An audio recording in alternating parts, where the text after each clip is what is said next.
Hello, Ruth Mayorkas again. Thank you. Very inspirational from both of you. And I've been somewhere where Gail have spoken before. I want to know how it is that in London, Exhibition Road, A, costs so much, and B, was so horribly, horribly wrong. It doesn't work. It's a disaster. And yet, with all the billions of pounds that's spent on consultants going to Holland, Copenhagen, to other countries, we still get this, which makes people anti this kind of thing. Okay, thank you. Thank you. Exhibition Road, the gentleman over there, please. Riccardo, you very... This is on, sorry. Can you hear me?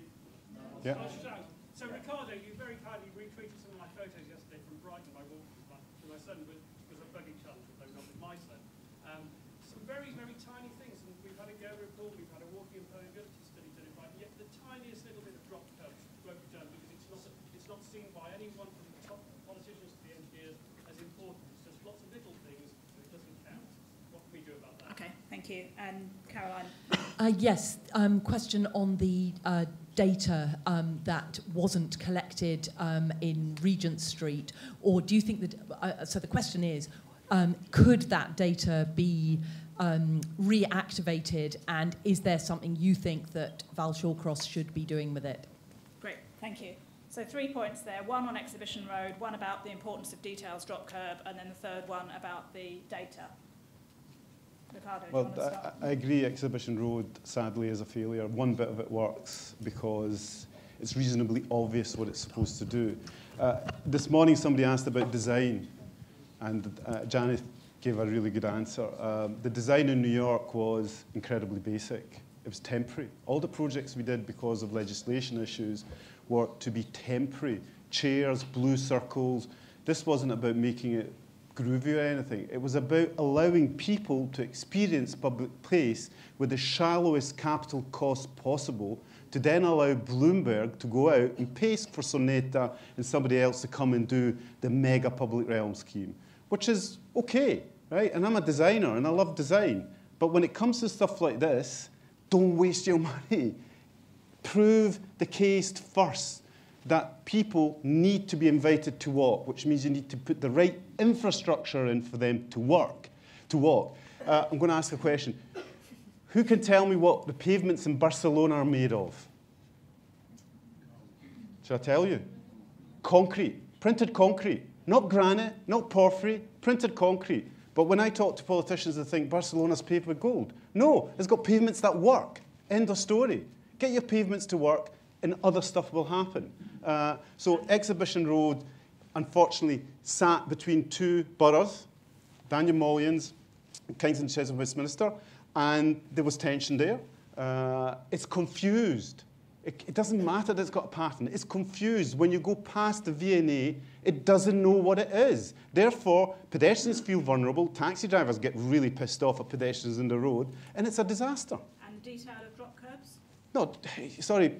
If you're partially sighted, you might want a curb to be able to guide you along. But drop curbs, the buggy test requires drop curbs.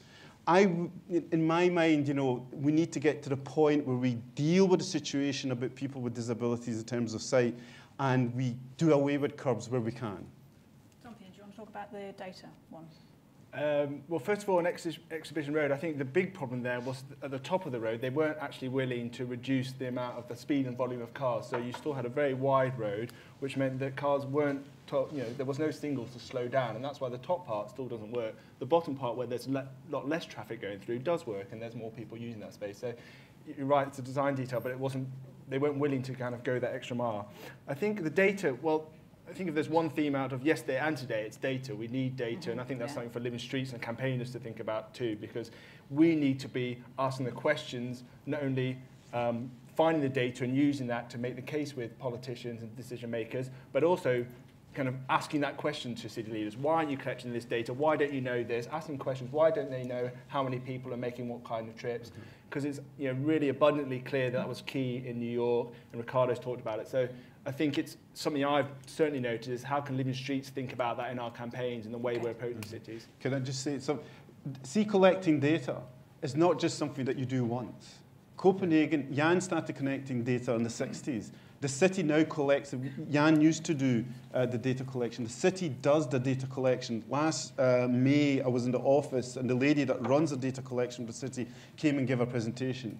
I mean, it was just amazing. I mean, I turned to Helly, who was the CEO, and said, we need to give her a job. She knows data collection better than we do. The city has developed the way they collect data. Regularly, they have a budget head to collect data, and they're expanding it so that for any issue, they can actually go and say, look, this is it. If I had time, I'd shown you. The investment in pedestrian cycle infrastructure is a fraction of the cost of other types of infrastructure. Okay. So if you've got the data in terms of spend profiles and stuff, it's a no-brainer. Thank you. The problem here with data is if no one's been killed on where they need a crossing, they won't use a crossing, so they use data in the wrong way. Yeah, and it's car-based data.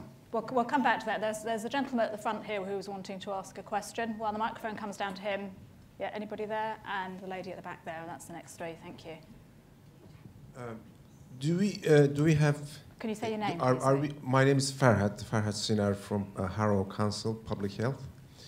I really valued Riccardo's presentation in terms of putting people first when planning and when doing things.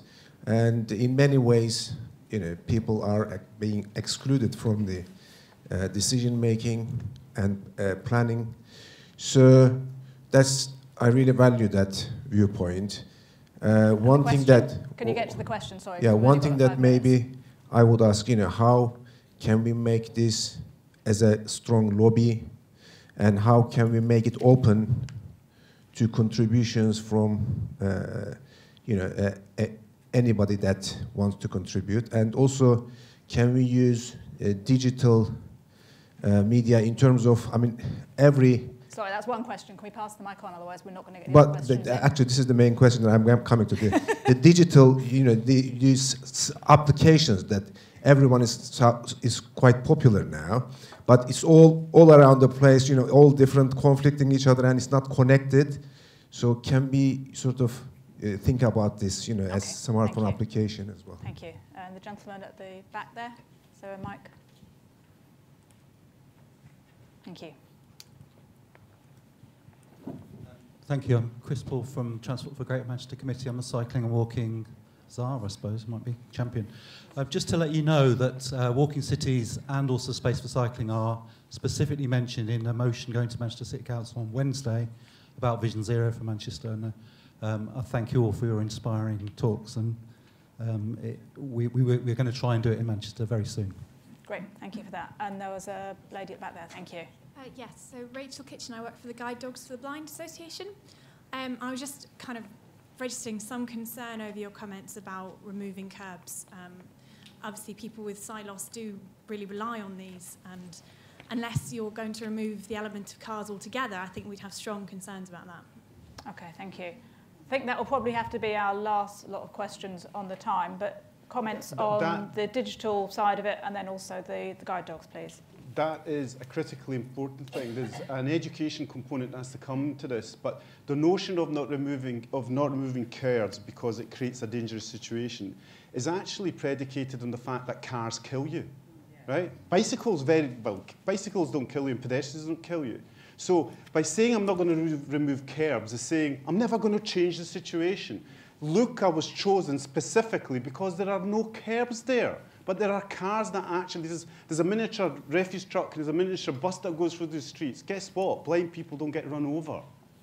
It's about education and developing mutual respect in public space. This doesn't work everywhere, but if you're in a destination in a city, you should not be slave to the car. Hans Toberman, the Dutch engineer, the reason that Jan and I have a problem with him is because he bent to suit the car.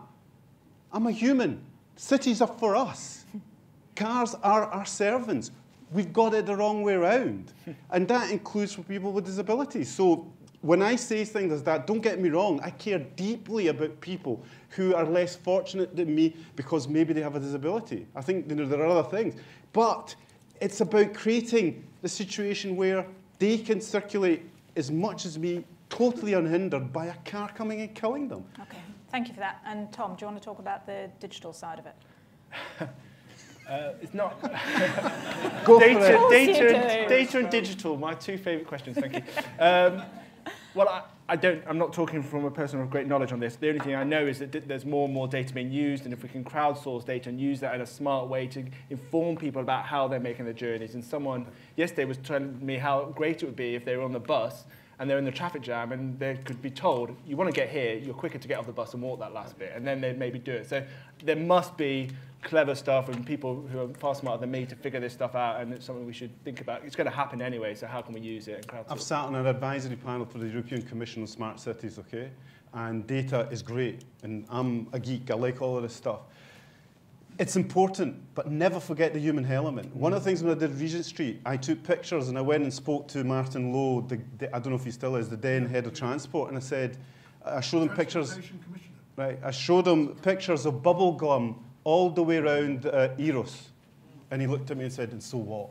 And I said, this tells me that young people hang around here, and guess what? There are no benches.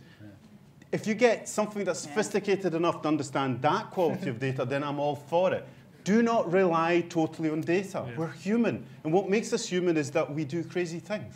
Okay, thank you for that. We've heard a lot about seating today. Can you join me all, please, in thanking our speakers? Thank you for keeping us time. Good afternoon.